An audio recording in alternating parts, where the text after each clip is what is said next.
rəqəmsal təhlükəsizlik məsələlərlə bağlı. Bu seminarı təşkil edən Cyber School-dur və mən də təlimçi olaraq bu təlimi sizə keçməyi öhdəmə götürdüm. Ümid edirəm ki, sizin üçün də bir faydalı olar və vətəndaşların ən çox gördüyümüz əziyyət çəkdiyi sahədir. Yəni, hansı ki, dəfələrlə bəzi hadisələr eşidirik ki, insanlar sadə məsələlərə diqqət etmədiyi üçün çox böyük problemlər yaşayıblar. Və bu da təbii ki, bizi narahat edir. Ümid edirəm ki, bu təlim hər kəs üçün faydalı olar və tövsiyə edərdim bu təlim haqqında bildiklərinizi artıq yaxınlarınızla da paylaşasınız, yəni kömək məqsədi ilə. Bu təlimimizi mən ekran rekord edirəm və paylaşacağam. İstəsəniz götürüb növbəti mərhələdə siz də haradasa paylaşa bilərsiniz. Mən ümumi üzərindən addım-addım keçəcəm, ümumi izahlar verəcəm və sonda sizin suallarınızı və fikirlərinizi dinləmək istəyərdim. Təbii ki, təlimin ortasında bəzi suallar verəcəm, cavablarınızı eşitmək istəyirəm. Sonda ümumi bu kimi hallarda, bu kimi situasiyalarda fikirlərinizi bilmək istəyərdim. İlkin olaraq mənim səsimi yaxşı eşidə bilirsiniz? Bəli, müəllim, bəli, eşidirik. Təşəkkürlər.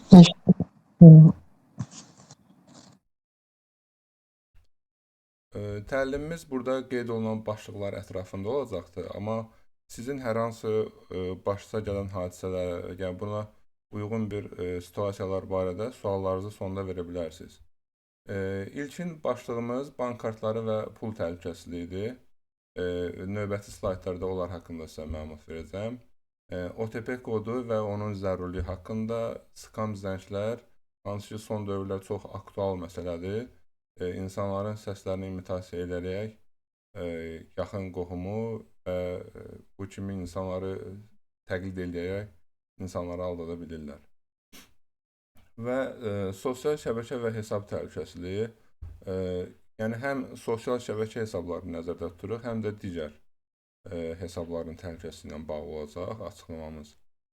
Və kiber gigiyena ümumi hansı ki, dövrümüzün artıq zəruri hissəsinə çevrilib. Bildiyiniz kimi, artıq biz kiber gigiyena termini ola bilsin ki, son 1-2 ildə meydana çıxıb. Artıq bu bizim həyatımızın ayrılmaz parçasıdır hesab edirəm ki. Və real hücum ssenariləri haqqında sizə baş vermiş hadisələr, insanların gördüyü, bildiyi və bizim bildiyimiz müəyyən situasiyaları paylaşacağım sizinlə.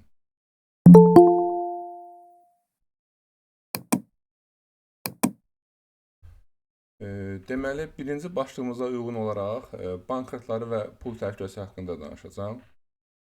Və burada qeyd etmişəm mən sizlər üçün kart məlumatları necə uğurlanır və real ssenariləri sizə göstərəcəm. Növbəti slaytda onun nümunəsi var. OTP kodu dediyimiz bir dəfəlik kod nə qədər zəruri olduğu haqqında və bunu əvəz edən digər aplikasiyalar haqqında danışacağım.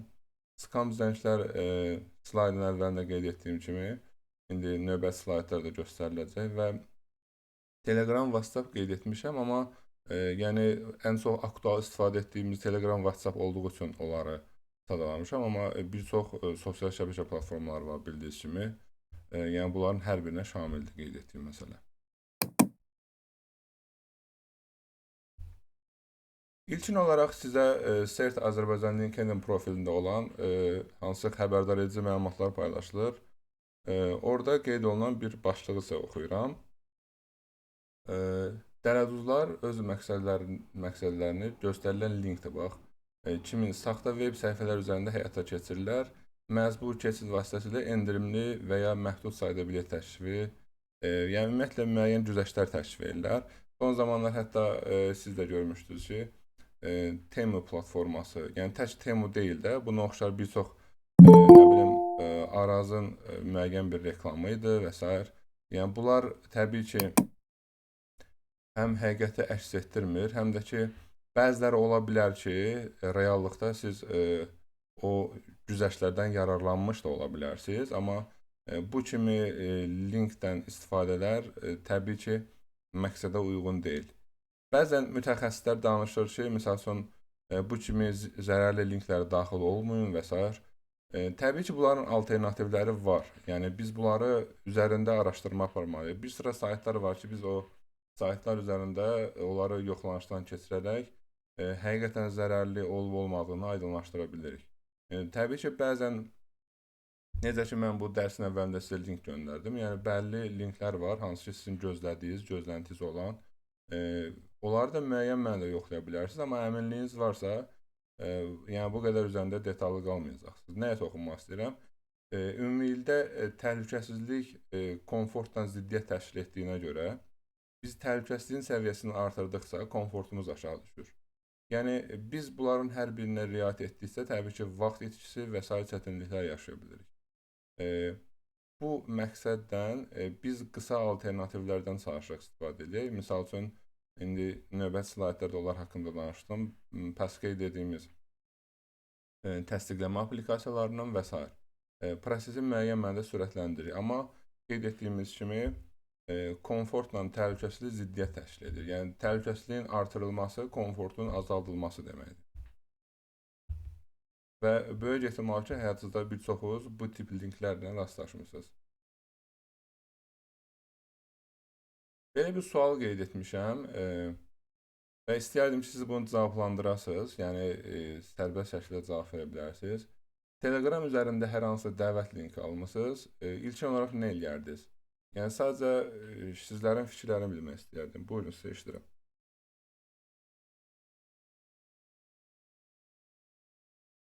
Qoşulmazdım da mən. Əgər qırıq linkdirsə qoşulmaram.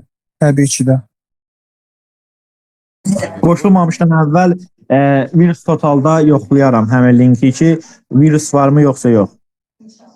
Təbii ki, bəzən amma tək virus total yox, ona bənzər bəzi platformalar var bildiyiniz kimi.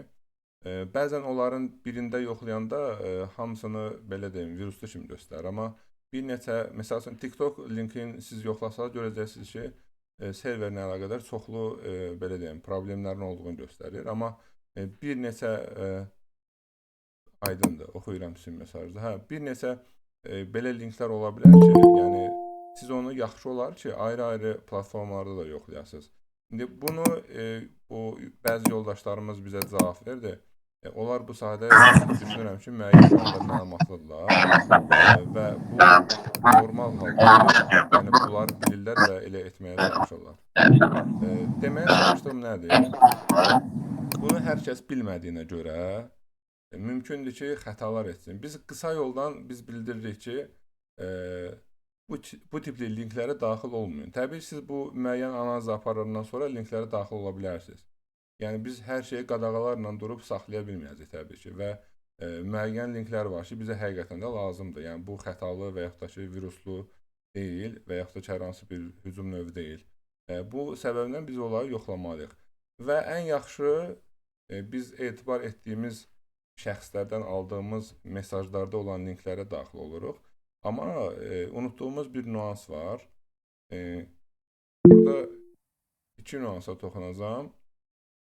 Birinci məsələ bizim etibar etdiyimiz şəxslər deyimiz, yəni məsələn kontaktlarımızda olan şəxslər bizə hər hansı link göndərirsə, biz bunu elə dərhal etibarlı deyə açmalı deyilik. Çünki ona da kimsə göndəribdirsə, buyurun Xalqverdi bəy. Müəllim, bir də bir şey nəzərə çatdırmaq istəyirəm ki, yəni bəzi proqramlar var, həmin linkin bizi hara aparacağını qabaqcadan göstərir. Yəni onun vasitəsilə yoxlaya bilərik ki, biz bu link vasitəsilə hansı sayta daxil oluruq və burada phishing və yaxud da ki, DDoS atakları falan varmı görə bilərik rahat şəkildə. Təbii ki, eyni Bəli. zamanda Yobit Malwarebyte kimi proqramlardan da yoxlamaq mümkündür. bəli. Eyni zamanda virtual maşınlarda da istifadə edə bilərsiniz bu kimi linkləri yoxlamağı. Yəni nəticəsini görmək məqsədi ilə. Yəni bu sahədə maraq göstərən insanlar təbii ki, onun nəticəsini görür və artıq belə deyim, bu kimi xətalardan artıq özlərini qorumuş olurlar. Yəni təbii ki, bu mövzu rəqəmsal savadlılıq mövzusudur. Artıq insanlarımız, belə ətrafımızda olan bildiyimiz şəxslər gərək ki, bu məsələnin zərurliyini anlaya və bu sahədə özünü inkişaf elətdirə. Yəni inkişaf etdirdiksə biz özümüzü müəyyən mənada sığortalayacağıq. Təbii ki, 100% təhlükəsiz deyə bir anlayış yoxdur. Sadəcə olaraq biz belə deyim, mümkün imkanlarımızla özümüzü təhlükəsizliyə belə deyim, zəmanət yaratmalıyıq. İndi növbəti slaydda bu tip sualda amma bir balaca fərqlidir. Misal üçün, WhatsApp üzərindən hər hansı dəvət linki almışsınız və daxil olmusunuz. Yəni, bəzən mütəxəssislər deyir ki, bu tip linklərə daxil olmayın və s. Amma insanlar təbii ki, xəta etməsi normal olduğuna görə, bəzən o linklərə situasiya düşdüyü üçün tez daxil olurlar və s. açırlar. Yəni, bundan sonraki mərhələndə açıqlamağın zəruri olduğunu düşündüm ki, insanlar yəni bundan sonraki prosesi bilsin. Yəni hamı izah eləyir, olmaz. Amma birdən oldu, ondan sonraki proses o necə olacaq? Aydındır. Buyurun Emin bəy. Mənim deməli, əvvəlcə girəndən sonra orada hər hansı bir şəxsi məlumatlar yazmalı deyil. Məsələn, tutaq ki, deyirəm, kart nömrəsi ya da e-mail ünvanı kimi falan bir şeyləri daha yazmışıqsa da ki, mən edəcək bir şey yoxdur. Heç olmasa Allaha dua eləməliyik ki, nəsə olmasın. Başqa cavab vermək istəyən var?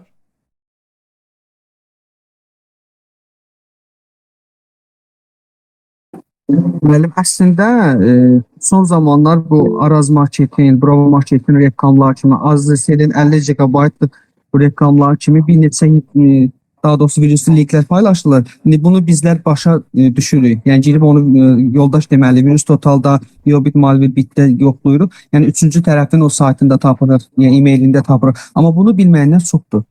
Yəni biz bunu bilirik, buna girmirik və girənləri də əngəlləyirik ən azından. Amma bunu bilməyənlər çoxdur. Bəli. Yəni bunun qarşısını almaq biraz çətin olur. Yəni bu da biraz baxın insanların bu tip hücumlar adətən insanlar düşünməkdən yan keçirməyə çalışır ki, insanlar düşünməsin, tez qərar versin. Sanki bir satış kimi də, yəni adətən bunun satıcılar bunu eləyir, satış mütəxəssisləri adətən. Yəni çalışır ki, düşünməsin və tez məhsulunu ona satsın. Amma biz bəzən analiz etmədiyimizə görə bu xətalar düşür. Tək o linki yoxlamaqdan əlavə, misal üçün o keçən səfər paylaşdığım linki deyirəm Arazla bağlı. Yəni sizə niyə Araz, yəni bu mənasız bir şeyə görə pul ödəsiniz ki? Yəni bu Arazın hansı imicini qaldırır ki? Yəni Araz nə qazanmış olur ki, sizə o qədər pul versin? Yəni bəzi insanlar bunu düşünmür. Yəni məntiqsiz hallar var, amma nəzərə almır insanlar. İsmail bəy, buyurun, sizə eşidirəm. Mənə bu yaxınlarda bir yoldaş var, o məndən sual verdi ki, mənim WhatsApp-ıma bəs kod gəlibdi. Əvvəlki gündə spam olunmuşdu bir neçə dəfə qrupa adam əlavə elədiyim üçün. Məndən soruşdu ki, bu zaman mən nəyəsə problem ola bilərmi? Kod gəldi başqası tərəfindən, yəni dəvət kodu kimi. Düzünü desəm, mən düşündüm ki, əvvəlcə o spamdan dolayı ola bilər. Sonra mənə dedi ki, bəs mən nəyəsə problem yaranıbdı WhatsApp-ımda, düzgün işləmir. Ancaq WhatsApp-ı silib sonra yenidən yükləyəndən sonra düzəldi. Bu hacklənmə ilə bağlı ola bilər, bu mümkündür? Bilirsiniz, hər bir ehtimal mümkündür, lakin biz bu ehtimallardan yan keçmək üçün adətən təhlükəsizlik tələblərini artırırıq. Misal üçün, WhatsApp-ın özündə müəyyən təhlükəsizlik protokolları var ki, biz onları aktiv vəziyyətə gətirməliyik. Yəni, bəzən biz, necə deyim, tənbəllik deməyə, ərincəklik deyə bilərəm buna. Bəzən biz bu işləri görmürük. Misal üçün, çox insan bugün ChatGPT-dən və s. ona oxşar AI modellərindən istifadə edir. Yəni, hər hansı bir status üçün bu qədər əziyyət çəkib nəsə hazırlayır insanlar. Amma bəzən baxırsan ki, yəni WhatsApp-ın təhlükəsizliyini elə heç nə yoxdur. Sadə elə ChatGPT-dən soruşsan, olsa yəni müəyyən şeyləri deyəcəkdir. Təbii ki, biz həyatımızın hər sahəsində AI-yə rəhbər tutub onun tövsiyələrinə hərəkət etməli deyilik. Təbii ki, araşdırma aparmalıyıq. Amma sadə bir məsələlər var ki, bunları asanlıqla tapa bilir. Yəni, insanlar səy göstərmir. Bu da hər hansı hadisə baş verəndən sonra, yəni, bir çox insanlar var ki, rastlaşırıq. Yəni, bəzən deyirlər ki, WhatsApp-ımı oğurlayıblar və s. Amma bu təhlükəsizlik tədbirlərini artırsaydıq, bunu edə bilməyəcəklər. Yəni, bir sıra orada protokollar var ki, tək WhatsApp üçün yox, istənilən sosial şəbəkə platforması üçün Məsəl üçün, bəzi sosial şəbəkə platformaları var ki, onların özünün təsdiqləmə platformaları var. Məsəl üçün, LinkedIn özündə başqa bir əlavə platformu var. Yəni, onun özü ilə də təsdiqləmə aparılır. Sonra Meta'nın özündə Instagramdır, Facebook'dur və biznes profillər işlədənlər üçün də ayrı təsdiqləmə aplikasiyaları var və s. Və ümumilikdə deməyə çalışdığım odur ki, biz ilkin olaraq təhlükəsizlik tələblərini riayət etmirik. Bəzən təhlükəli sahəyə giririksə, fiziki sahədə, yəni həyatımızda. Misal üçün, binanın uçma təhlükəsi varsa, buna oxşar bir hallar varsa, təbii ki, misal üçün, ehtiyatımızı götürüb hərəkət edirik. Amma biz bu kiber məkanda bir çox vaxtı o təhlükəsizlik tələblərini riayət etmirik. Etməməyimizdə təbii ki, bizə əvəz olunmaz problemlər yaradır və əfsuslar olsun ki, gecikmiş oluruq. Buyurun, Vüqar bəy nəsə demək istəyirdi. Axşamınız xeyir olsun.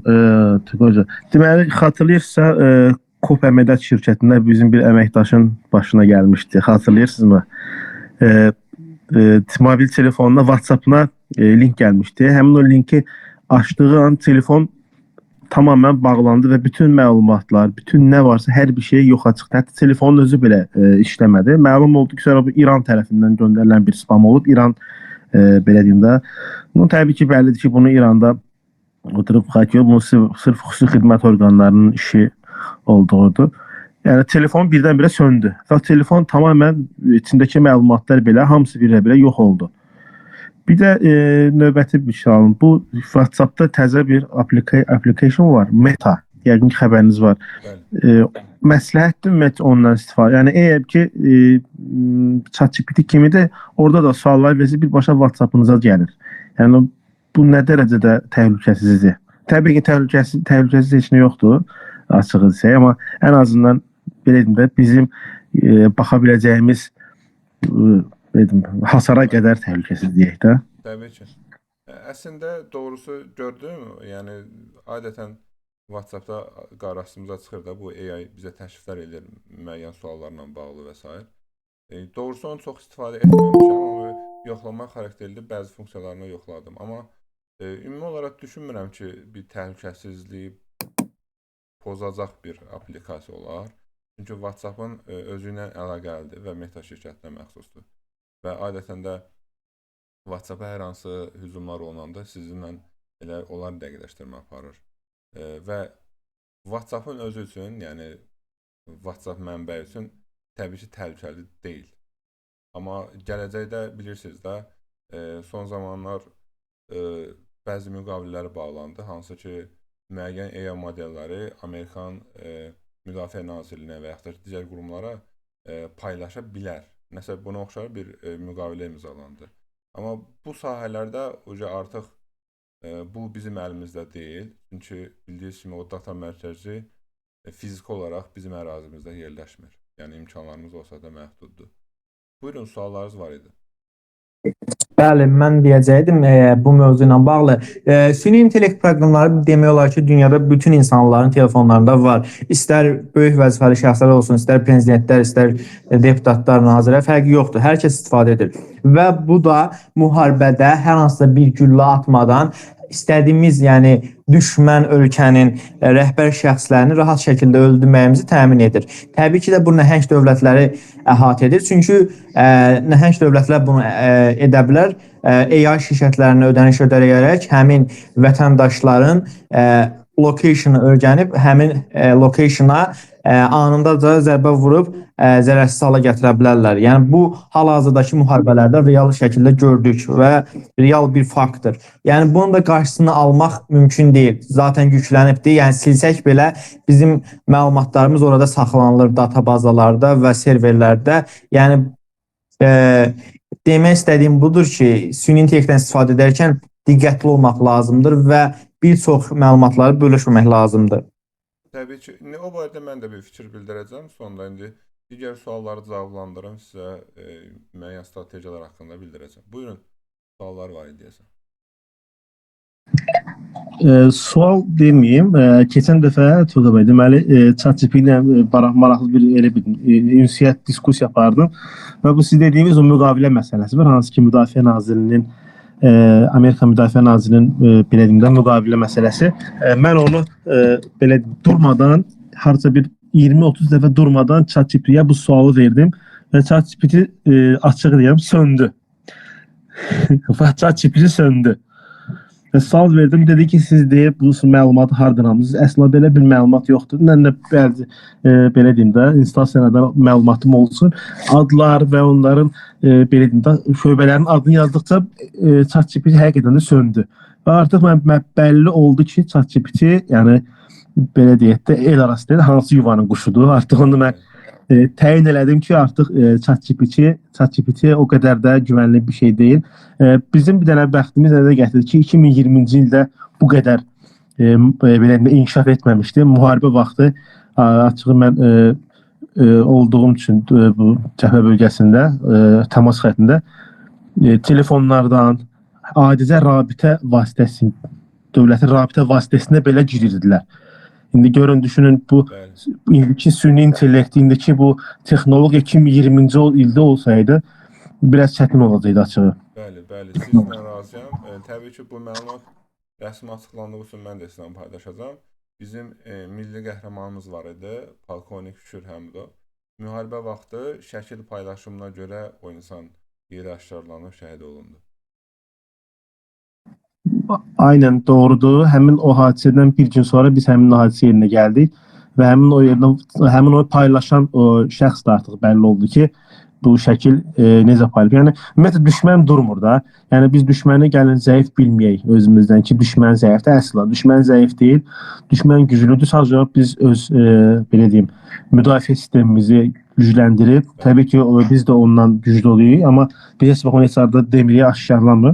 Amma həqiqətən də düşmənin güclü olduğunu mən savaşda əlimdəki o rabitə, xüsusi rabitəyə bunların müdaxiləsindən sonra mən hiss elədim ki, bəli, yəni düşmən həqiqətən də ciddi savaş aparır. İnformasiya savaşı və radio belə deyim də radio mübadilə savaşını aparır.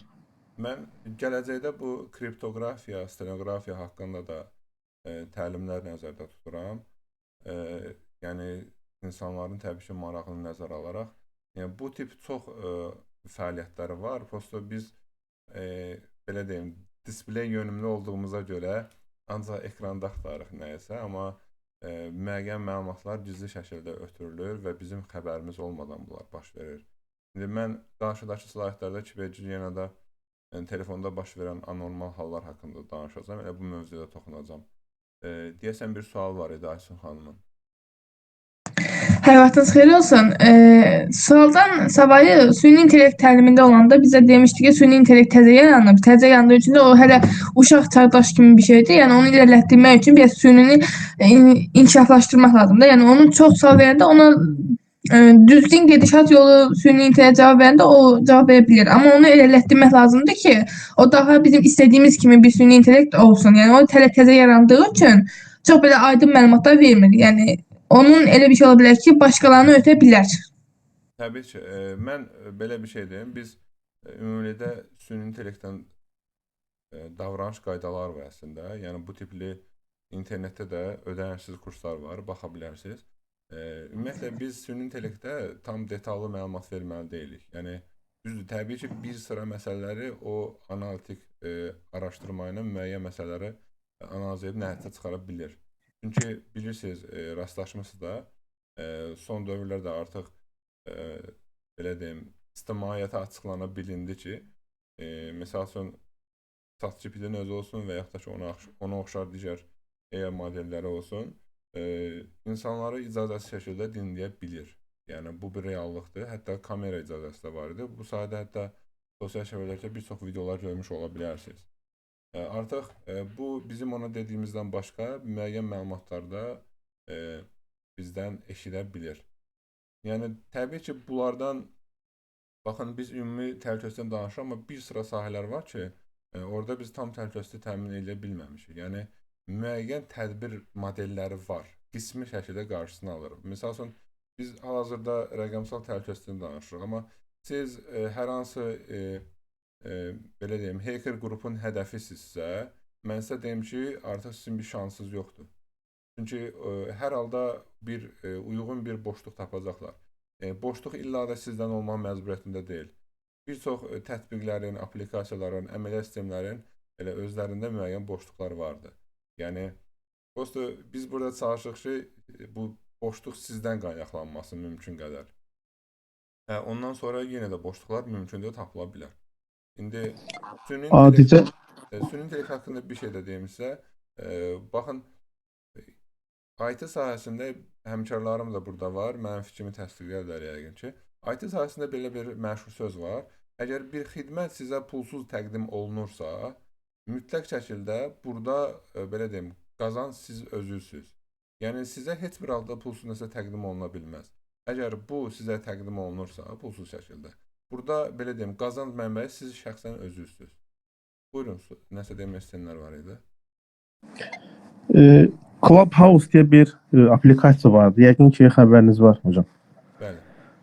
Məsələn, Clubhouse-da mən dəfələrlə oturdum. Orada artıq bu söhbətlərin, ümumiyyətcə bu kimi danışıqların orada belə deyim, şahid oldum. Bir ikincisi də ki, siz deyirsiniz ki, bu hansı proqramlar, tətbiqlər adicə bizdən icazə istəyir ki, bütün kontaktlarına icazə ver. Biz icazə verməsək nə olur?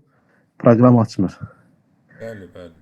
Yəni artıq burada bəllidir ki, yəni icazə verirsənsə, mən sənə kontaktına icazə verirsənsə, mən sənə aplikasiyanı yükləməyə icazə verirəm. Bu artıq təhlükəsizlikdən bir addım belə deyim də. Biz özümüz deyik ki, hə, buyur gəl, kontaktlarıma gir.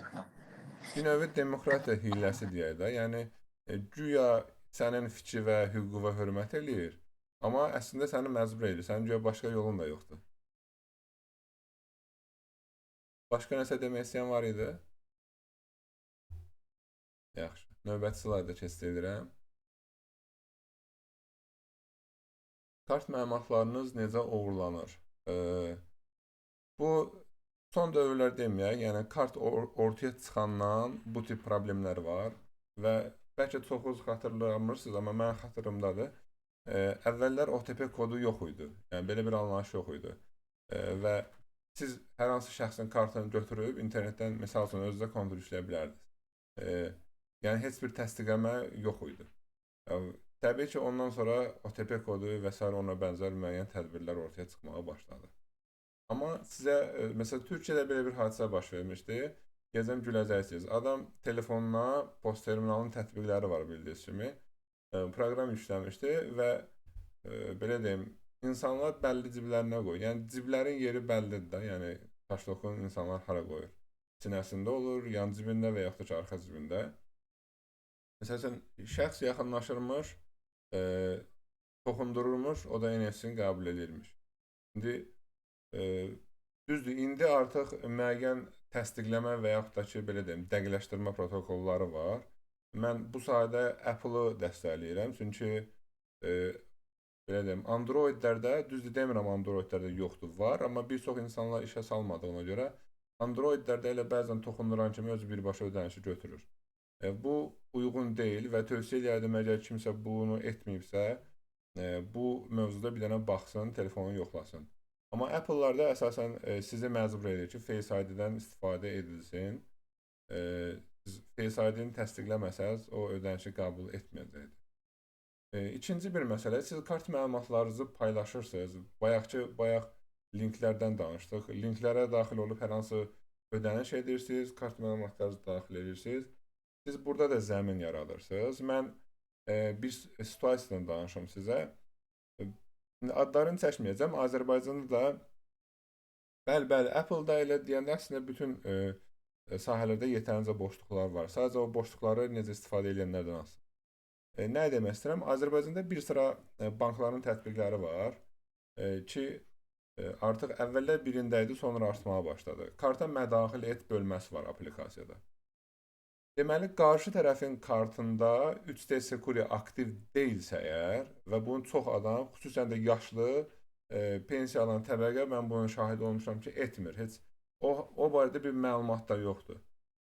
Kartın 16 rəqəmini daxil edərək siz mədaxil edə bilirsiniz. Düzdür, bu proses belə deyim, polisə və s. müraciət olunanda bu məsələ aşkarlana bilir. Amma bu həmişə aktual olmur da, reallıq oradan ibarət. Mən hər zaman demişəm, bəzən hüquq mühafizə orqanları ilə görüşdə də demişəm. Yəqin ki, siz də eşitmisiniz. Bəzən deyirlər ki, böyük rəqəm deyilsə o məsələyə baxılmır və yaxud da ki, uzunlu proses. Mən anlayıram ki, müraciətlərin çoxluğunun da burada təsiri var və o əməkdaşları da qınamaq olmur bəzən. Amma misal üçün 3000 manat maaş alan bir şəxs üçün 200-300 manatlıq, 500 manatlıq itki əslində qlobal bir itki deyil. Amma 400 manat pensiya alan bir şəxs üçün, bir yaşlı insan üçün, yəni həqiqətən çox böyük bir problemdir. Çünki bir ayının dolanışığını adam itirmiş olacaq. Yəni bu ola bilsin ki, ilkin olaraq ciddi gəlmir, amma bəzi insanlar üçün çox ciddi bir rəqəmdir. Təbii ki, heç kəs bunu istəməz, amma ümumilikdə deyirəm. İndi 3D Security haqqında deyirəm. Mən qarşı tərəfdən, təbii ki, öz yoldaşımız idi, mən bu zarafat xarakterli elədim. Həmin şəxsin kartından pulu öz yanında mən daxil edim və onun da kartından çıxdı. Dedim, bu bilirsən niyə baş verdi? Və durub mənə baxır, elə bir bəşə mən onu aldadıram, yenə də kartını yoxlayır. Mən deyirəm ki, sənə mən dəfələrlə deyirdim, sən ciddi almırdın da.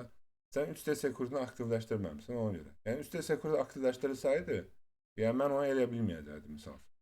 Yəni adətən bu sahə insanların zəifliyindən qaynaqlanan şəxsin üstünlüyü olur. Yəni əslində sizə hər hücum edən hacker professional deyil yəni. Sizin hər hansı boşluğunuzdan istifadə edir. Yəni siz və istifadə etdiyiniz aplikasiyalar və belə deyim, müəyyən nə ki uyğun belə deyim, bu sahədə istifadə edirsiniz. Onların tam təhlükəsizliyi təmin olundan sonra bu belə deyim, biz buna Kiddle hacker deyirik. Yəni hansısa botlarla işləyir, hansısa hazır alətlərlə işləyir. Bəli? Hə. Yəni bu təzə öyrənən şəxslər var da, bəzən özlərinə nəsə xırda bir proqram, bot tapırlar, onunla insanlara baxsan ki, yorulur. Amma Salam Turqay müəllim, axşamınız xeyir. salam, hər vaxt xeyir olsun. Turqay müəllim, həqiqətən də belə qoşulmağımız çox yaxşı oldu. Sizin bu bildiklərinizi bizə öyrətməyiniz də yaxşı oldu.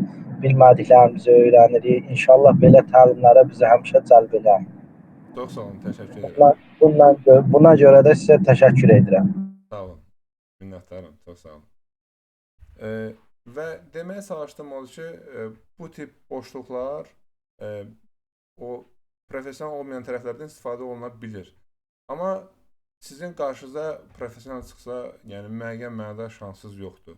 Amma qeyd etdiyim kimi bu o demək deyil ki, biz müəyyən tədbirləri görməyək. Və ATM-lərlə bağlı deyim, bir sıra ATM-lərdə artıq bu son dövrlərdə də mövcud insidentlər var. Xüsusən daha çox insanların olduğu, kamera nəzarəti olmayan, işıqlı olmayan sahələrdə olan ATM-lərdə bu kimi şeyləri eləyən dələduzlar var. Hansı ki, siz kartınızı daxil elədiyiniz hissəsi var ATM-lərin. Həmin hissəyə müəyyən avadanlıqları quraşdırırlar və təbii ki, siz yəni onu hər dəfəsində araşdıran, yəni o sahədə mütəxəssis şəxs olmadığına görə siz onu yoxlamırsınız ki, yəni kimi onu yoxlayasınız ki, o kartı daxil etdiyiniz yer boşluğu var, xarabdır, nəsə belə sanki çıxıb yerinə taxılıb, nəm əlavə qıraqdan nəsə sallanır. Bunu hər adam yoxlayası deyil ki, yəni sizin bir anlayışınız olsa dərhal şübhələnəcəksiniz. Və təbii ki, ümumilikdə tövsiyə olunmur ki, o tipli yerlərdən, ATM-lərdən vəsait nağlaşdırasınız. Deməyə çalışdığım nədir? Ora müəyyən avadanlıqlar quraşdırırlar. Sizin kart məlumatlarınızı tam şəkildə oxuyur və götürür. Artıq sizin bütün məlumatlarınız, kartınızın bütün məlumatlarınız orada olmuş olur.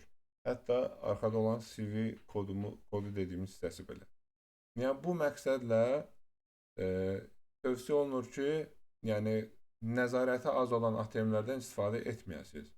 Təbii ki, bu sahədə banklar da hal-hazırda tədbirlər görür, işıqlandırma, kamera məsələləri, amma ümumilikdə hal-hazırda bu kimi boşluqlarımız var, aradan qaldırılır.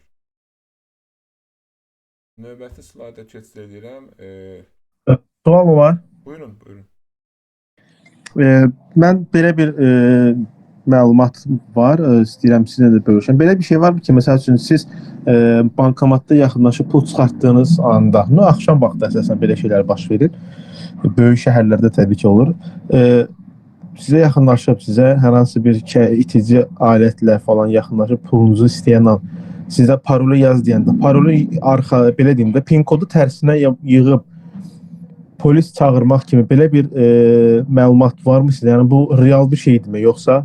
Əslində bu barədə mən hər hansı bankdan açıqlama görməmişəm və hardasa bu göstərilmir.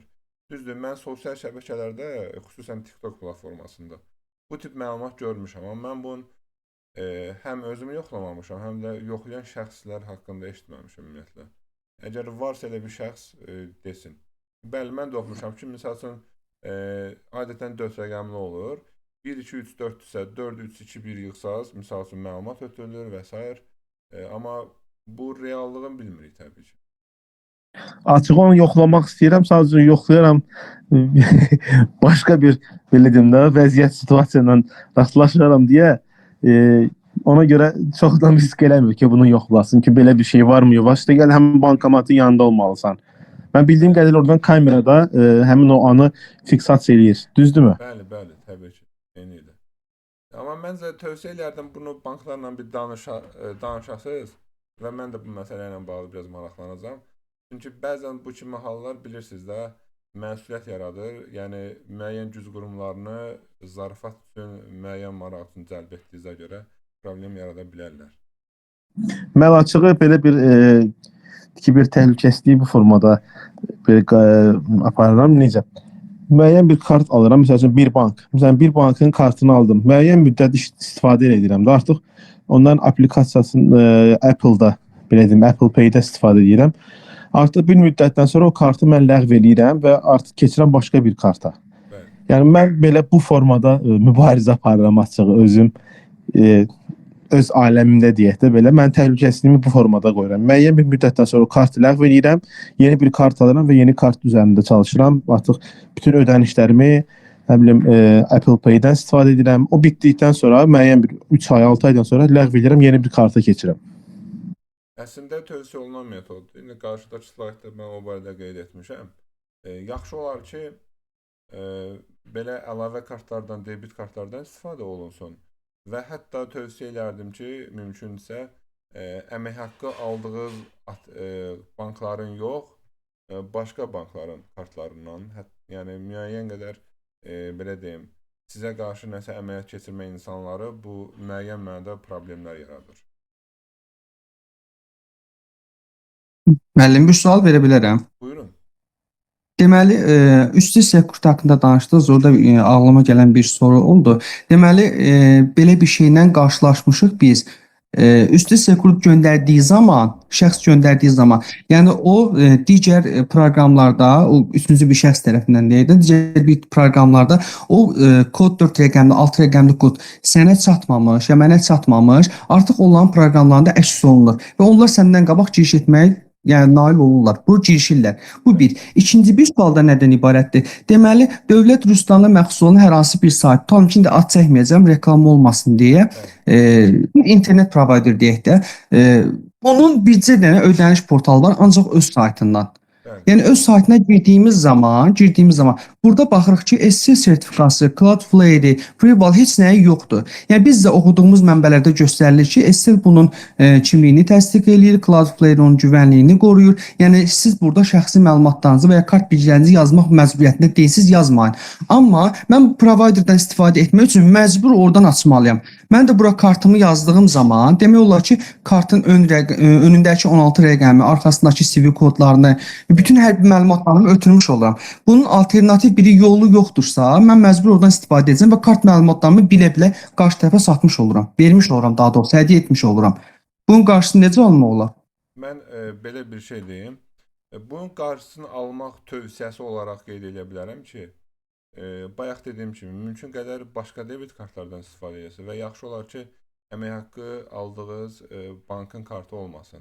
Bəli, bilirəm ki, bu müəyyən çətinlik yaradır. Amma müəyyən boşluqlar var. Deməli, fərdi məlumatların qorunması haqqında qanun var. Hansı ki, adlarını seçməyəcəm məndə. Müəyyən qurumlar var ki, yoxlanışlar aparmalıdır, monitorinq keçirməlidir ki, misal üçün, siz hər hansı şirkət olaraq vətəndaşın məlumatlarını toplayırsınız. Və burada bir sıra məlumatlar var ki, bu məlumatlar məxfi məlumat hesab olunur. Burada həm kart məlumatları var, şəxsin müəyyən boy ölçüsü olsun, çəkisi olsun, gözün rəngi olsun, tibbi məlumatları olsun, müəyyən səs akustikasıdır, müəyyən barmaq izidir, bir sıra bədəndə olan belə deyim, nüanslar var ki, bu məlumatlar əgər toplanılırsa, hər hansı şirkət olsun, hər hansı qurum olsun, bu məlumatların qorunmasına zəmanət verməlidir həmin tərəf. Əgər bu məlumatlar pozulursa, onların boşluğundan, onlar həmin şirkət məsuliyyətə cəlb olunur. Yəni, qanuni baxımdan bu proses belə tənzimlənir. Amma əfsuslar olsun ki, bu sahədə mən hesab edirəm ki, yetərincə böyük boşluqlar vardır. Və bugün maliyyə baxımından bir sıra şirkətlər təhlükəsizliyə çox da vəsait ayırmır. Əsasən reklam, saytların dizaynı və s. kimi sahələrə daha çox maraq göstərir, amma təhlükəsizliyə ümumiyyətlə çox sahədə vəsait çox da ayrılmır.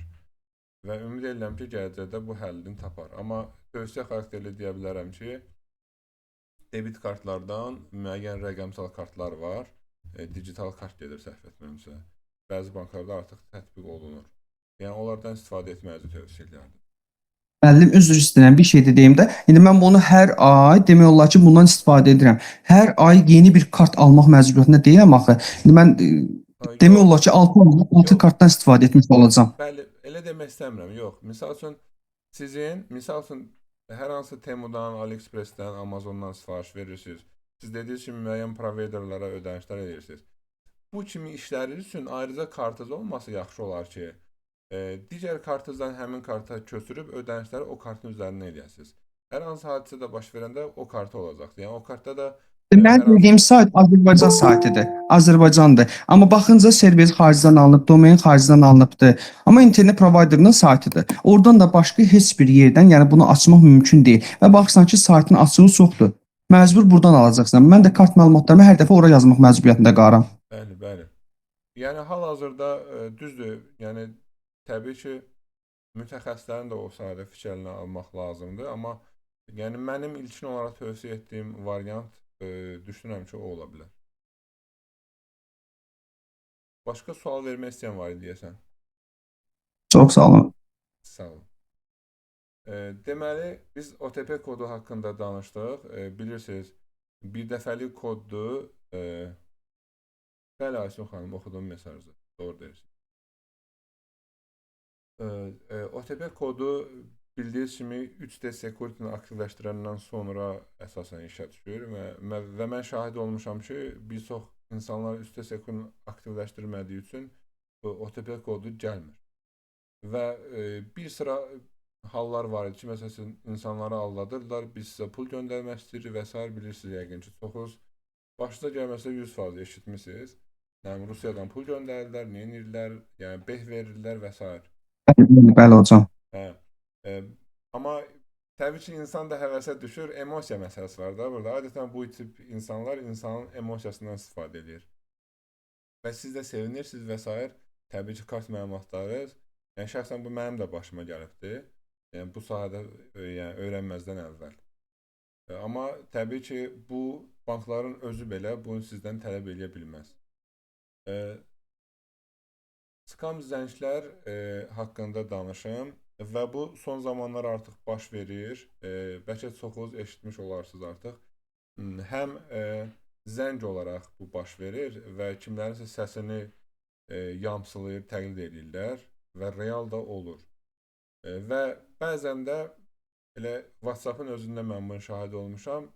Hər hansı dostunuz kimi, yəni tanıdığım bir şəxs var. Bir yox, bir neçə şəxs tanıyıram ki, məsəl üçün tanıdığı bir şəxsdir, ona yazıb borc pul istəyib ki, hər hansı problemin olduğu və s.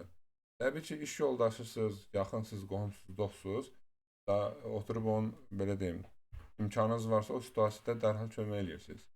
Amma sonra məlum olur ki, həmin şəxs ondan xəbəri yoxdur və artıq, belə deyim, bu bir kiber insidentdir. Yəni, kiminsə edə biləcəyi artıq bir şey qalmır. Bu son zamanlar tez-tez baş veribdir artıq.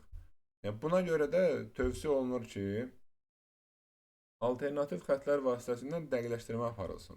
Və yaxud da ki, ona hər hansı sual verin. Təbii ki, sualları da verməyin bir qaydası var.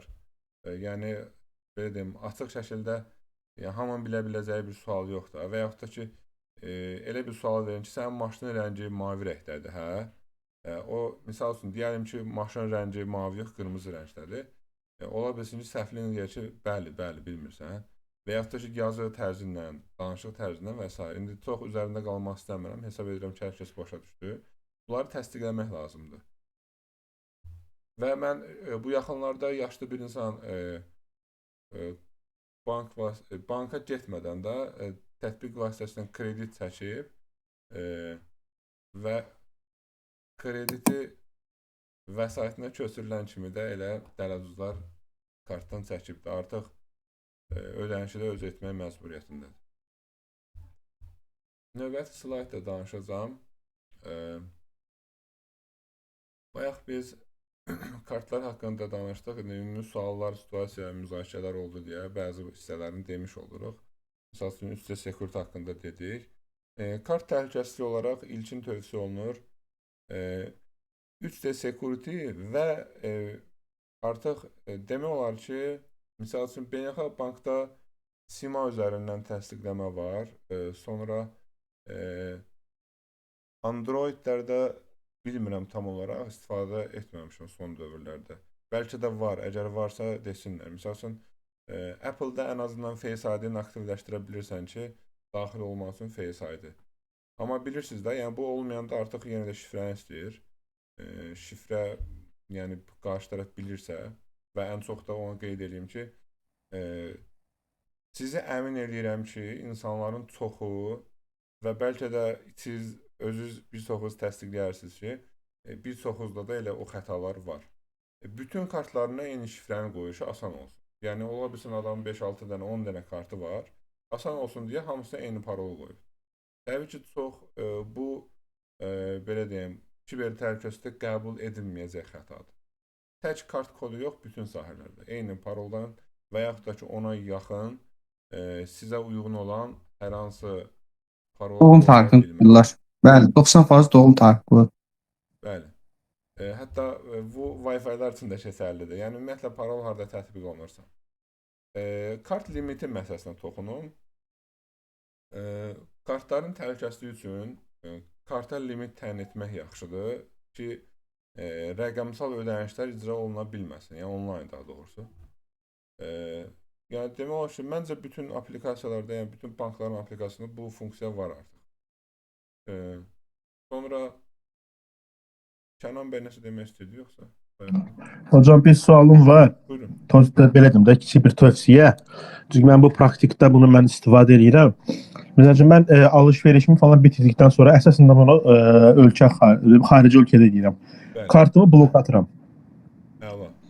Kartımı bağlayıram. Məsəl üçün alış-verişimi etdim. Həmən, məsəl üçün biz təbii ki, siz bilirsiniz, bizdə bu bəzi dövlət səfərləri falan oldu. Pul oturan kimi həmən dəqiqə bağlayıram. Bitdi o qədər. Getdim ya alış-veriş yerinə. Alış-veriş yerində blokirovkadan çıxardıram, əməliyyatımı etdim, həmən bağlayıram. Və pulun yarısını götür başqa bir kart edib onu da blok atıram. Eynən. Ən gözəl bu dəqiqənin belində təhlükəsizlik mirası bir dənə budur. Amma siz incə maraqlı bir şey dediniz ki, eyni kodu bütün kartlara qoyma. Açığı mənim eyni kodlar hamısı odur. Sadəcə hamısı, bütün kartlarım hamısı bağlıdır. Yəni Apple belə aylıq pulu belə çıxanda belə mənə xəbərdarlıq gəlir ki, mən pulu çıxarda bilmədim. Avtomatik olaraq onu baxıram. O yenə burada bax bu dəqiqə hal-hazırda kartımdan bir dəqiqə pul çıxartmaq istəyirlər, amma çıxarda bilmirlər, hamısını bağlamışam. Gözəl, bəli. Çünki Amerikada səhər-səhərdir, hə, artıq pul çıxartmaq onlar bankların indi işləyir də belə deyək. Səhər bizdə gecə olanda. Hamısını bağlamışam. Müəyyən bir məbləği atıram, həmin o dediyim məbləği hesablayıram dollar atıram həmin o kartdan. Bir kartı bağlayıram Apple Pay-ə, o qədər. Pul atıram və işimi görürəm. Eynən, hətta bəzi bankların özündə də, bəzi banklar deyəndə indi yəqin ki, hər birində var. Ümumiyyətlə, məsəl üçün, xüsusən tövsiyə edirdim ki, bu əmək haqqı kartlarına tətbiq olunsun, yəni maaş və s. Məsəl üçün, onlayn ödənişlər məhdudlaşdırılır, yəni ancaq nağdlaşdırılmaq icazə verilir. Yəni, bu funksiyalar da var, nəzərinizdə olsun. Sonra bayaq demişdik, əsas karta onlayn ödəniş məhdudiyyəti məsələsi. Elə indi dediyim məsələ, bayaq da biz bu haqda danışdıq, bildiyim qədərilə. Və onlayn ödənişlər üçün əlavə kart tövsiyə edərdim. Yəni hal-hazırki vəziyyət üçün. Və onu da sizə qeyd edeyim ki, müəyyən standart təhlükəsizlik qaydaları ümumi deyilir, təqdim olunur. Amma biz bunu qəbul etməliyik ki, bu müəyyən situasiyalardan sonra dəyişilə bilər. Yəni bu qeyd etdiyimiz, danışdığımız qaydalar ola bilsin ki, 3 ildən sonra bəlkə də daha da tez keçərli olmayacaqdır. Kartı blokda saxlamaq xeyr, təhlükəli deyil. Yəni biz kartı tam məhdudlaşdırmış olacaq. Hər hansı sizə ödəniş gəlirsə, bank tərəfindən, yəni olan ödənişlər, maaş və s.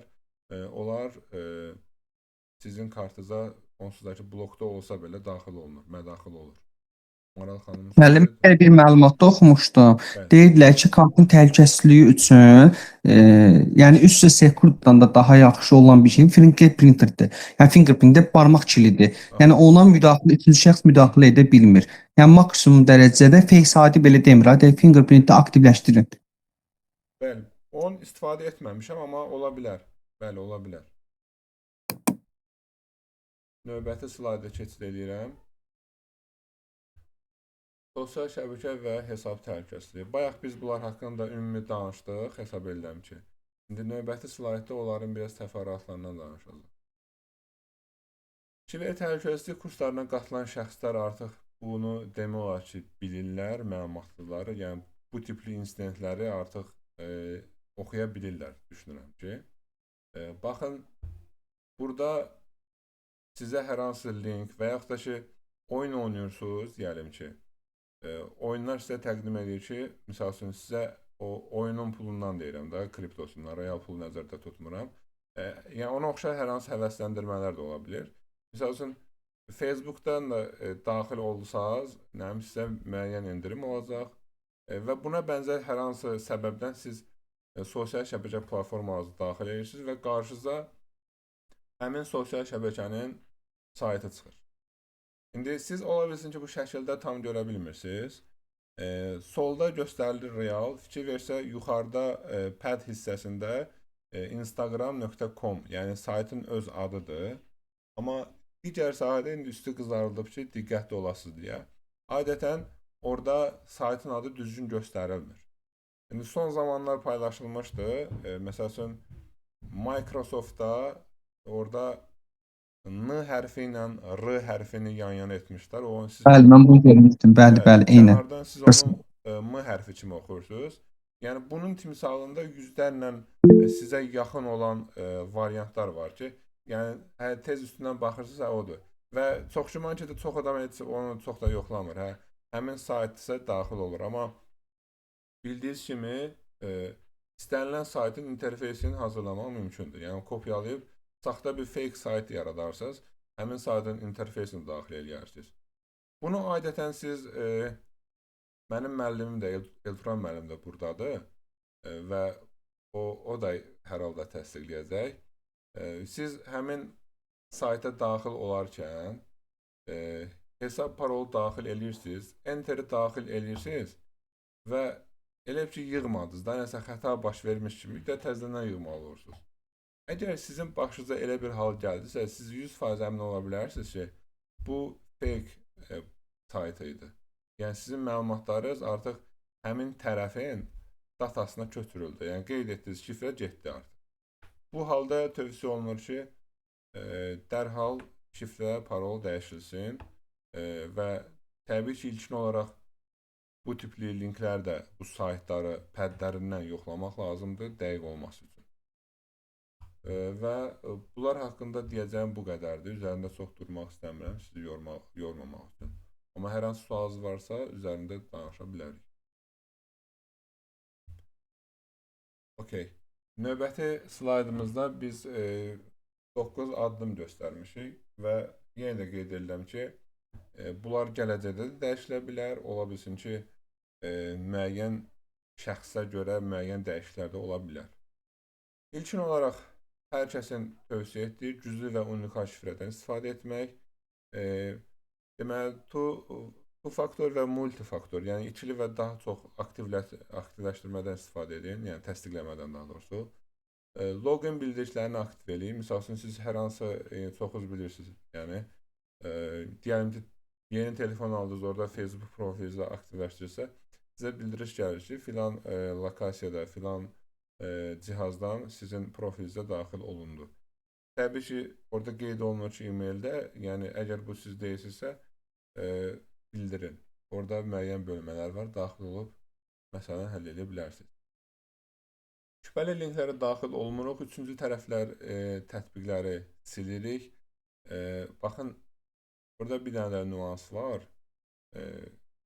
YouTube-da da axtarsaz əslində tapa bilərsiniz. Biz misal üçün e-mailimizin hansı profillərlə əlaqəsi olduğunu biz yoxlaya bilirik. Tövsiyə edərdim ki, bunun əsas e-maillərinizdə yoxlayasınız və orada müəyyən siyahı çıxır ki, siz filan saytda qeydiyyatdasınız, filan platformalarda və s. Əgər o saytlar sizə aid deyilsə, məsələn, bəzən hər hansı iş üçün müəyyən saytdan qeydiyyatdan keçirsən və sonra baxırsan ki, bu sayt sənə lazım deyil.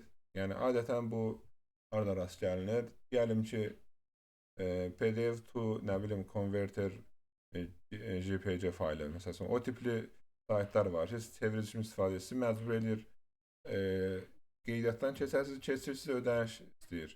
Artıq siz oradan çıxırsınız, amma məlumatlarınız həmin saytda qalır. Tək bu tip yox, buna oxşar başqa tiplər də var. O saytlardan çıxmağı tövsiyə olunur. Çünki həmin saytlara hər hansı hücum baş verərsə, sizin məlumatlarınız da qarşı tərəfə keçir və çox güman ki, siz bu məlumatları başqa saytda da daxil etdiyinizə görə sizin profilinizə asanlıqla daxil ola biləcək. Profil məlumatlarının məhdudlaşdırılması, məsəl üçün Instagramda o tip funksiya var. Digər platformalarda çox istifadə etmədiyim üçün deyə bilmirəm. Hansı ki, profilinizi hər kəs görə bilmir, dostluğunuzda olan şəxslər görə bilir və təbii ki, orada da eyni zamanda istəsəniz nömrənizi, e-mailinizi gizlədə bilirsiniz. Yəni, bunu heç kəs görməməsi üçün. Şifrəni paylaşma və heç yerdə yazma, hansı ki, bəzən support məqsədi ilə sizə yazanlar olur, yəni onlara belə yazmaq olmaz. Heç bir halda yəni, şifrə verilə bilməz. Sonra, eyni cihazda təhlükəsizlik qaydası, hansı ki, xüsusən public kompüterlərdə login olmamaq olsa, əgər, misal üçün, siz hər hansı dostunuzun kompüterindən müəyyən profilə daxil olmuşsunuzsa və yaxud da ki, işdəki kompüterinizdən, orada tövsiyə edərdim ki, qonaq kimi daxil olasınız. Orada, məsələn, Google Chrome-da bu funksiya var. Qonaq kimi daxil olursunuz və sizin orada məlumatlarınız qalmır. Amma öz profilinizdən daxil olmuşsa, çıxarkən logout etmək lazımdır. Yəni, həmin saytdan, həmin brauzerdən çıxmaq lazımdır. Sonra, şübhəli hal olduqda dərhal reaksiya məsələsi, yəni, artıq hiss edirsiniz, siz nəyisə səhv etdiniz, onda dərhal bütün parollarınızı təsdiqləyirsiniz. Bəzi artıq təsdiq aplikasiyalarında da var. Bütün hesablardan çıxış edirsiniz, parollar dəyişdirilir və sizə sorğular gəlir. Növbəti kibergigiyena haqqında ümumi danışacağım sizə. Top 10 xəta, eyni şifrə istifadə etmək, public Wi-Fi erişləri və telefon tətbiqlərində icazə. Deməli, Araz və nə yazıb? Əslində, format vermək, siz ola bilsin ki, format effekti nəsə göstərə bilər, amma biz hər dəfə format verə bilməliyik axı, istifadə etdiyimiz telefonlara və s. Amma aylıq, indi burada bəzi vaxtlarına görə qoymuşuq ki, bunları mütəmadi etmək lazımdır. Baxın, hər 3-6 aydan bir, bu tarixlər təbii ki, şərtidir, daha tez də eləyə bilərsiniz, amma ən azından bu müddətlərdə təkrarlamağa tövsiyə olunur. Şifrələr yenilənməlidir hər 3-6 aydan bir. İkili təsdiqləmənin aktiv olub-olmadığını mütləq yoxlamaq lazımdır. Şübhəli mesaj linklərinə diqqət etmək lazımdır. Artıq bu sizdə vərdiş yaratmalıdır ki, hər linkə daxil olmayasınız. Bank əməkdaşlarını izləmək. Onu da sizə qeyd edim ki, biz link deyəndə təsəvvürümüzdə elə konkret link gəlir, amma bu təbii ki, linkdir, amma linklərin orada müəyyən bir hissəsi var ki, şəkil və yaxud da ki, hər hansı bir reklam tipli maraqlı bir şeydir. O siz orada tez daxil olmağa çalışırsınız. Yəni diqqətli olmaq lazımdır. Telefon tətbiqlərini mütəmadi update etmək lazımdır. Update mövzusunda bir şey de deyim. Biz hər zaman deyirik ki, məsəl üçün telefonda və kompüterlərdə update olunsun. Amma unutduğumuz bir şey var.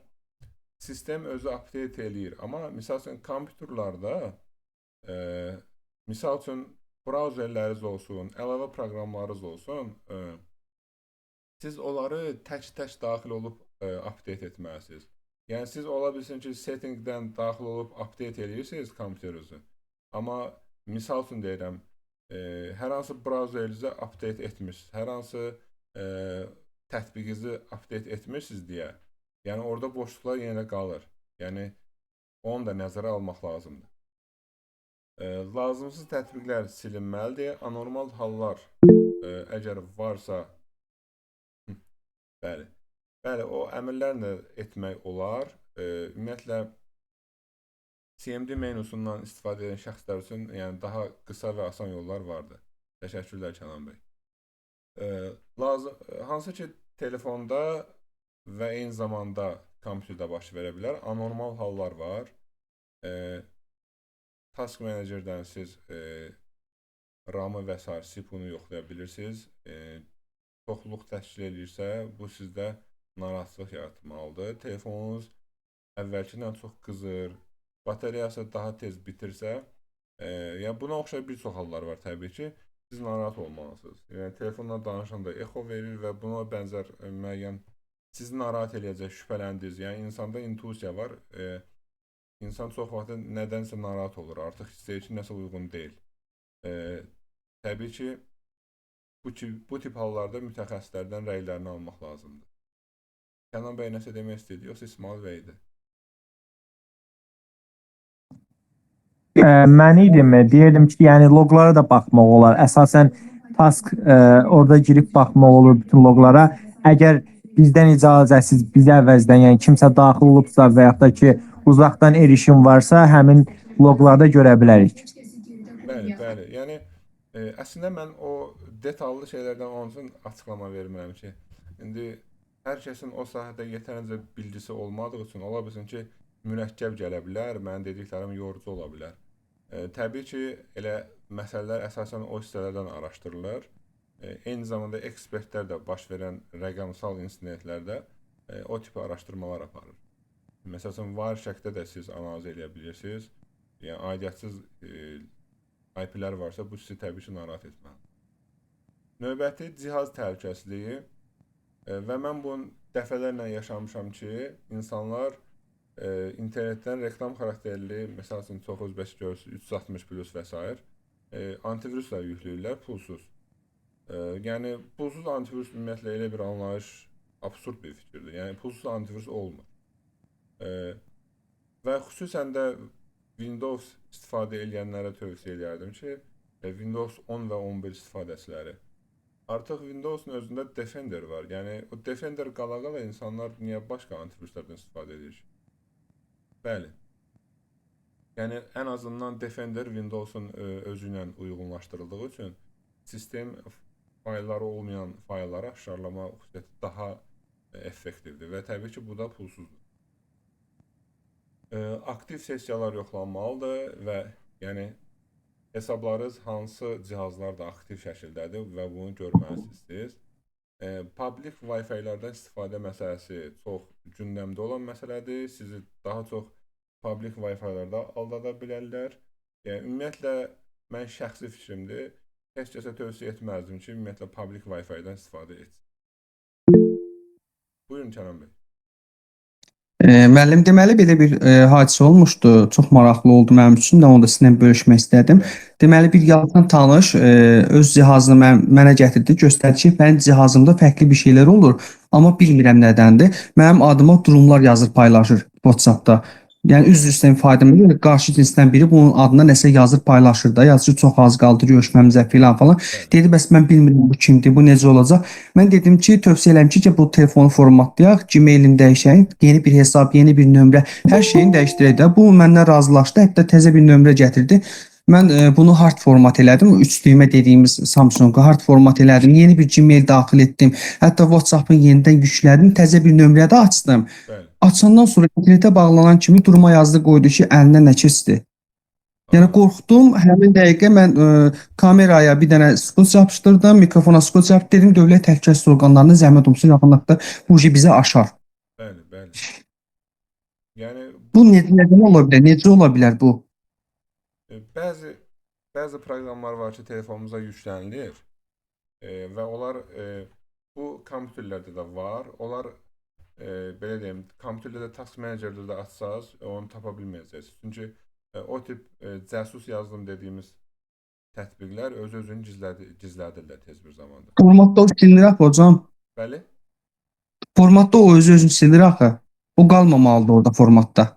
Yəni mümkündür ki, təbii ki, bu biraz peşəkarlığa aid olan sahədir. Çünki peşəkarlıqdan asılıdır.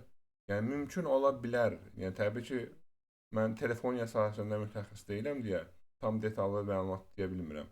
Amma mümkündür ki, kerneldə hər hansı virus yazıla bilər. Bilirsiniz də, bəzi viruslar roota yazılır. Aydındır hocam. Ayşə xanım nəsə demək istəyirdi? Əgər o qarşındakı şəxs yüksək biliyə malikdirsə bu şeylərdə, mənim səsim eşidilir? Bəli, eşidilir. Bəli, eşidilir. Biliyə malikdirsə, onda onu format eləsə də ya da təzədən yandırıb ya da təzədən nələrsə dəyişib eləmək istəsə də onu yəni əlinə etə bilər, yəni onun görəcəyini istifadə edib yaza bilir təzədən. Yəni qarşındakı şəxsə aid o şəxsin biliyi nə qədər güclüdür? Bəli. Yəni ümumiyyətlə zaten bu sahədə məlumat döyüşü olduğuna görə daha çox bilən özünü daha çox zəmanət altında saxlaya biləcəkdir. Təbii ki, siz məlumatsızsınızsa sizdən istifadə edəcəklər, sizi aldıracaqlar. Bir də belə bir dənə şey soruşuram sizdən. Bəli. Hal-hazırda bizim öz işlədiyimiz, öz oxuduğumuz mərkəzdə əməkdaşın nömrəsi oğurlanıb və onun adından yazırlar, amma özü yazmır da, yəni onu nətər o dəyişib götürə bilər, yəni o ya təzə nömrə almalıdır, yoxsa nə etməlidir? Deməli, bunun bir neçə variantları var ki, yəni hücum edən tərəflər sizin profili spamlayır, sonra ora supporta yazır ki, nömrəm oğurlanıb, halbuki nömrə sizindir, sizdədir. Amma o da bloklayandan sonra, müəyyən yazışmalardan sonra hesab verilir ona. Belə xətalar var. Amma ümumilikdə mən sizə əmin edirəm, sizi araşdırın. Mən bu şəxsən özüm araşdırmışam. Bu hadisələr baş verən insanların çoxunun WhatsApp-ında təhlükəsizlik və müəyyən orada şifrələmə və sair hissələr var. Onlar aktivləşdirilmədiyi üçün bu hallar yaşanılır. Yəni bunun geri qaytarmaq üçün ən uyğun variant supporta yazmaqdır. Onda hal-hazırda bəlkə bizlər də eləməmişik. Onun üçün WhatsApp-ın hansı hissəsinə girib onu aktiv etmək lazım ki, başqa şəxslərdə də belə şeylər olmasın? Nə gedir WhatsApp dadı olaraq? WhatsApp-ın ümumiyyətlə setting hissəsinə daxil olarkən burada profilinizdə ümumiyyətlə həm akkontu, həm privacy, yəni həm burada gizlilik dediyimizdə bu hissələrdir, bildirişlərdir, notification, orada müəyyən məsələlər düzəltmək lazımdır. Sonra Meta'nın hesab mərkəzi ilə siz hesabınızı əlaqələndirməlisiniz ki, bu tip hallar baş verəndə sizi bir neçə mənbədən təsdiqlədiyinə görə o mənbələrdən hər hansı birini sizə təqdim edir və siz də təsdiqləndə o əmin olur ki, sizsiniz. Amma siz bunların heç birini etmirsiniz və artıq üçüncü tərəflər sizin hesabınızı asanlıqla özünün, yəni həmin hesabın sahibi kimi təqdim edərək sizin hesabınızı oğurlaya bilir. Tək WhatsApp-da yox, Telegramda da bu tip funksiyaları işə salmaq lazımdır. WhatsApp-da da iki doğrulama kodu var da, alt rəqəmli kod qoymaq olur. Hər dəfə cihaz dəyişdikcə o kodu istəyir yenə də. Bəli, ümumiyyətlə CERT Azərbaycanında və mən də əslində profilimdə paylaşmışam. Telegramdır, WhatsAppdır, LinkedIn'dir. Bunlarda təhlükəsizlik qaydaları haqqında videolar var hazır. Yəni elə onlara baxaraq da rahat şəkildə edə bilərsiniz. O linki zəhmət olmasa paylaşa bilərsiniz. Paylaşaram. qeyd edeyim. Bir də Masındadır yoxsa Facebookdadır? Mən onu LinkedIn-də görmüşdüm. Sert Azərbaycan platforması paylaşıbdı. Tamam, araşdırarım. Amma belə qrupa da atacağam o linkləri görərsiniz. bir də belə bir də şey soruşuram. Telefonda məsəl üçün kimsə bloklayır, kimsə də o bloku açmaq istəyirsə, o nə edə bilər? Ancaq kiminsə tərəfindən telefonun bloku götürüb açıla bilər, yoxsa özü də bloklayıb aça bilər? Yəni sizi bloklayan şəxsi siz blokdan açmaq istəyirsiniz də. Yəni siz özünüzü Global Yox, problem. Necə üzr istəyirəm? Ümumiyyətlə Global kimsəni bloklayanda açmaq kimi bir şey istəsə, o ola bilirmi proqramlarda? Mən elə bir şeyin olduğunu bilmirəm doğrusu. Mən də təbii bilmirəm. ki, bu sahə sürprizlərlə dolduğuna görə, yəni bəlkə də var, amma yəni belə bir şeyin olduğunu bilmirəm. Amma Mən mən də sizə bir şey deyim, üzr istəyirəm. Artıq bir dəfəlik şəkil göndərirsiniz də. Bəli. Hamı WhatsApp-dan olur bir dəfə. Artıq elə şeyi qətiyyən eləməyin. Çünki onun aplikasiyası çıxıbdı, aylıq pul ödəyirsən. Sənə göndərilən bir dəfəlik şəkili birbaşa açır və o göstərir. Ona görə artıq bir dəfəlik şəkili belə göndərmək təhlükəlidir. Ən çox da mən bunu Apple-da var. Apple-da bunun bir xüsusi proqramı var. Buna şahid olmuşam. Mən bir dəfəlik şəkil göndərmişəm. Adam bu şəkili birbaşa mənə özü göndərib ki, bax, sənin xəbərin yoxdur, amma artıq bunun proqramı var. Buna görə pul ödəyirsən, Samsung'larda ayarlarda zaten açıqdır o. Ayarlarda var, Samsung'da var. Notification'ı açırsan, yaddaşda saxlayır. Hər dəfə gələn bildirimləri yazı yaddaşına. Amma Apple-da pulludur. Aydındır. Android'də pulludur. Yenə Apple-la Android-in müharibəsi başladı. Uğur olsun. Növbəti slaytda sizə real hücum ssenariləri haqqında demək istəyirdim. Deməli, baxın, burada düzdür, kiber təhlükəsizlikdə belə bir məşhur termin var. Bunu artıq çoxunuz yetərincə eşitmişsiniz bu cümləni. Kiber təhlükəsizliyin, yəni bu halqanın ən böyük boşluğu insandır. Amma bu fikir biraz yanlış təfəkkür yaratmasın da. Yəni insanın axmaq olduğunu deməyə çalışmır. Yəni adətən insan səhv eləyir. Amma sistemin də səhvləri var. Bildiyiniz kimi yetərincə əməliyyat sistemlərinin özündə yəni yetərincə problemlər var. Prosto nüans nədir? İnsan müəyyən emosiyalara qapıldığına görə qadağanı bəzən özü poza bilir. Yəni misal üçün deyirəm, sizi təyin etsələr iş yerinizin qapısındakı security kimi sizə təlimat verilsə ki, buradan heç kəs keçə bilməz. Misal üçün deyirəm də. Və hər hansı bir şəxs gələr, bir rəhbər şəxs tipli də deyəlim ki, və biz Azərbaycanda yaşayırıq, bu hallar çox uzun başına ola bilsin gəlir. Adam gəlir, mən filan kəsəm. Yəni sən onu saxlaya bilmərsən deyə düşünürsən və buraxırsan. Və deməyə də çəkinirsən ki, icazə yoxdur. Demirəm, bunu hər kəs belə eləyir, amma ümumidə deməyə çalışıram ki, biz emosiya qapılır. Yəni bir növü bəlkə də həmin vaxt üçün çəkinirik, heç nə demirik, buraxırıq ki, amma halbuki o buraxılmamalıdır. Deməyə çalışdığım odur ki, bu situasiyalarda insan aldanır. O bayaq dediyi sizə beh göndərirlər və s. və siz sevinirsiniz ki, malınızı satırsınız, hələ heç nə olmayıbsa, pul da göndərirlər, həvəsə düşürsünüz, dediklərini eləyirsiniz. Son dövrlər deməyim, əslində mən bunu 2-3 il əvvəl də baş vermişdi, rastıma gəlib. Hətta mən bunu müəyyən formada tirazlayıb aidiyyəti qurumlarda göndərmişəm ki, tədbir görsünlər.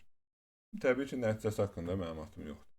Baxın, bəzən kimsə sizə yazır ki, mən filan ölkədəyəm, ölkədən çıxa bilmirəm, sizə pulumu göndərim, gəlim orada nəyəm. Bəzən olur ki, əşçinizdən yazır, gəlim orada sizdən evlənək, nəyəm. İndi insandır da, bəzən sizi aldada bilirlər. Bəzən yox, çox insan aldada bilirlər. Bu yaxınlarda bir yoldaş var, zəng vurdular ki, mənə, bəs adama xarici şirkətdən kredit verirlər və son olaraq hər şey təsdiqlənib, buna müqavilə zad göndəriblər və düşüb ki, yəni tanıdığım var, 3000 neçə min manat bir həftənin məsələsidir. Yəni bu halları çox rastlaşmışam, amma bir həftə olar da, yəni bu proses baş verib. 3000 neçə yüz manat qarşı tərəfə pul ödəyibdir. Bunu da necə aldadılar?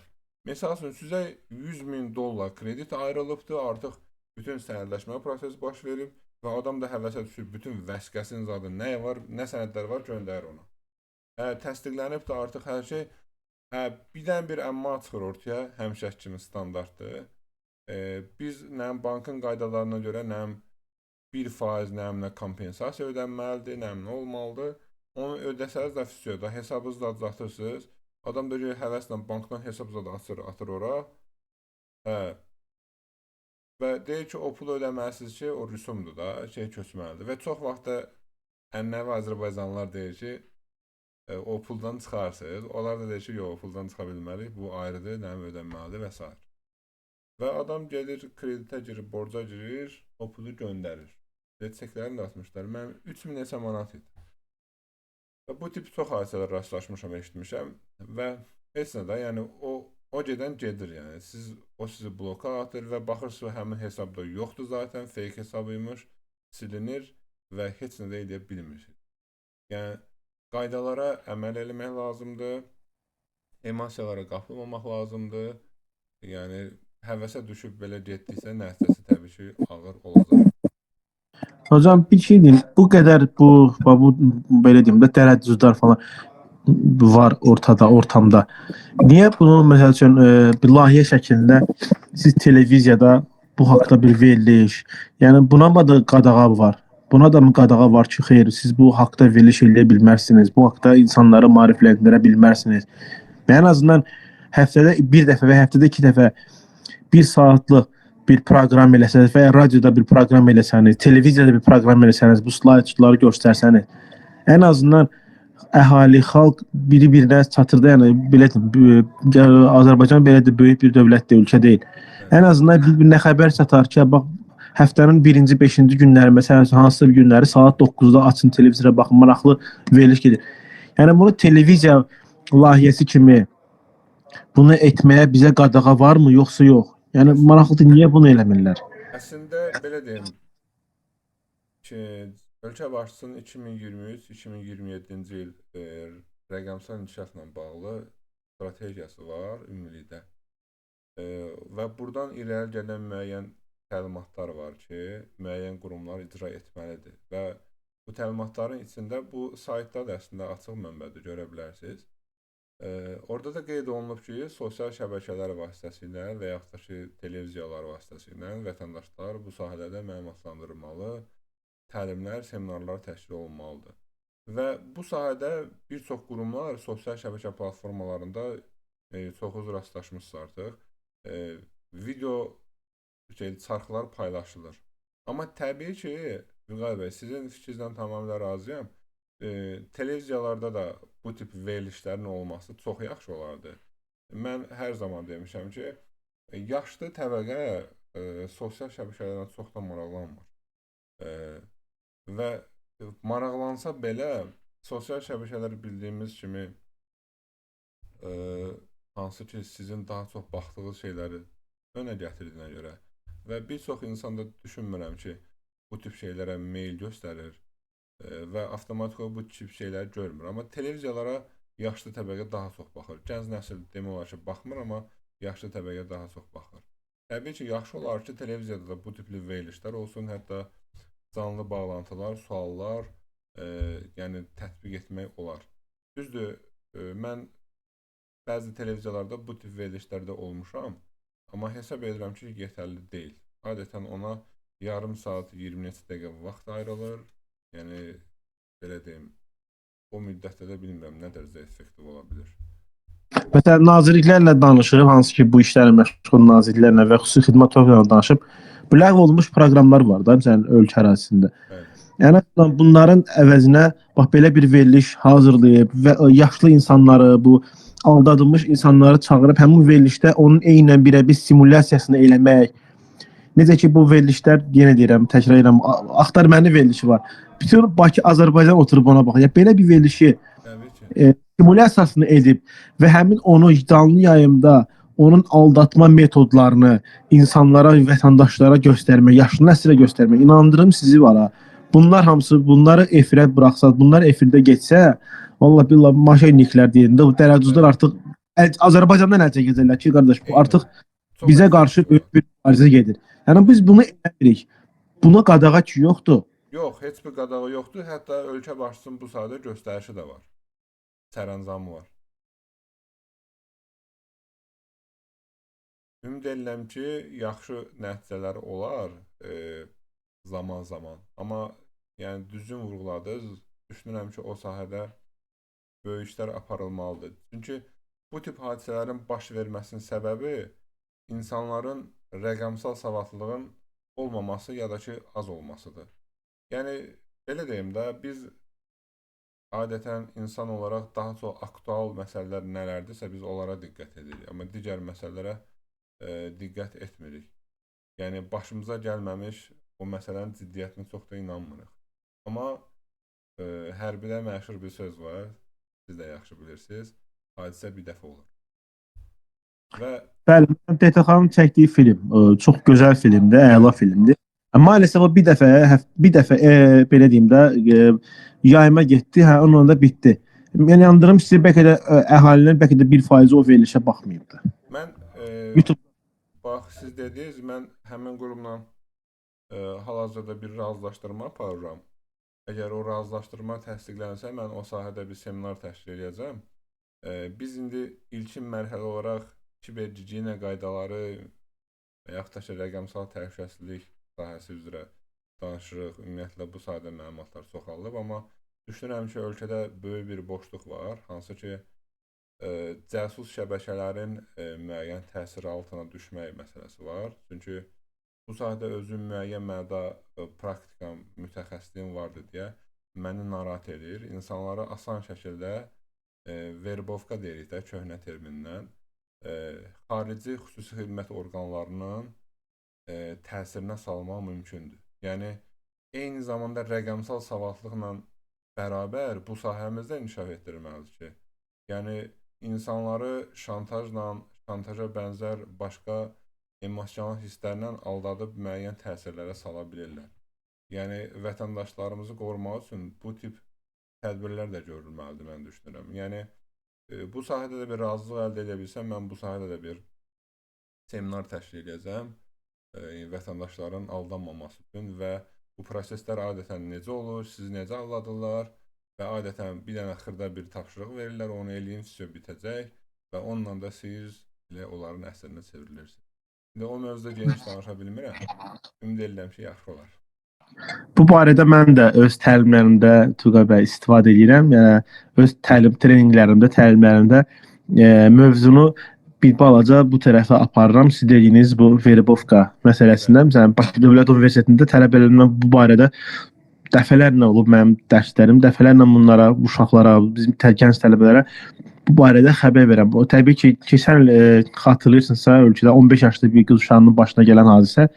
Yəni bu bir örnək olmalıdır ki, yəni bax belə gəncləri savadlandırmaq sosial şəbəkə üzərindən, televiziyalar üzərindən və ya mesajlar üzərindən olmalıdır və durmadan olmalıdır. Bu ayda bir dəfə elədim, radikaliçka belə elədim, xeyr, bu belə olmamalıdır. Durmadan bu olunmalıdır ki, insanların alt yapısına yazılsın, beyinlərinə artıq yazılsın. Artıq sosial şəbəkədə bir xarici vətəndaş kimi sizə yazanda avtomatik olaraq sizin və ya digər mütəxəssislərin etdiyi təlimlər o vətəndaşın, o gəncin, o tələbənin beyninə, aha, bax bu barədə mənə demişdilər, demək ki, bunlardandır. Avtomatik onu bloka atmalıdır. Yəni bu durmadan olmalıdır. Bu ayda bir dəfə ilə, ayda 2 dəfə ilə olan bir şey deyil. Həftədə 2 dəfə, həftədə 3 dəfə bu durmadan keçirilməlidir ki, gənclərimiz bu tələyə düşməsinlər. Mütəmadi, bəli, mütəmadi keçirilməlidir. Çox sağ olun fikirlərinizə görə, Vüqar bəy. Biz ümumilikdə seminarın sonuna gəldik. Yəni bu seminarı təşkil edən Cyber School idi. Bu sayədə kiber təhlükəsizliyi və s. buna uyğun müəyyən kurslar təşkil olunur və yaxın zamanda yəni növbəti həftədən biz kiber təhlükəsizlik və digər IT sahələri üzrə kurslara start veririk və qoşulmaq istəyən olsa təbii ki, dəvət edəcəyik. Kiminsə nəsə demək istəyi, sualı, müzakirə etmək istədiyi mövzu varsa buyura bilər. Müəllim, çox sağ olun. Təşəkkür edirəm. Çox sağ olun. Həqiqətən istədiyim o cavabları da aldım. Yəni nə qədər bilsəm də yenə də bilmirəm əslində. Əslində hər Yəni belə birimiz seminarların olmasını çox istəyirəm də, hər dəfə olmasını çox istəyirəm. Minnətdaram, təşəkkür edirəm. Çox sağ olun. Siz də sağ olun. Bir də sertifikatlar haqqında bildirim ki, əgər kimlərisə biz qeydiyyata almamışıqsa, qoşulubsa, zəhmət olmasa ad, soyad, ata adını göndərər bizə. Sabahki gün ərzində sertifikatlarınız şəxsi satıza göndəriləcəkdir. Çox sağ olun müəllim, minnətdaram. Çox faydalı oldu. Sağ olun. Mənə çox xoşdur. Təşəkkür edirəm Turqay bəy. Təşəkkür edirəm. Bugünkü təlimimiz və sizinlə olan təlimimiz artıq bugün 2 qat mən belə deyim də mən təlim keçdim. Buna görə sizə təşəkkür edirəm. Çox sağ olun. Mən də hamınıza təşəkkür edirəm qoşulduğunuz üçün. Minnətdaram. Təşəkkür edirəm. Çox sağ olun. Təşəkkürlər mənim minnətdaram. Sağ olun. Təşəkkürlər Ramin bəy. Çox sağ olun. Gecəniz xeyir Qasım müəllim. Sağ olun. Uğur olsun. İnşallah görüşmək ümidi ilə tezliklə yenə gözləyəcəyik. Sevə-sevə. Çox sağ olun. Qrupumuzda qalın, bu tipli seminarlar haqqında ora məlumatlar paylaşılacaqdır. Baş üstə müəllim, baş üstə, baş üstə. Təşəkkür. Sağ olun Turqay bəy. Sağ olun, minnətdaram. Sağ olun.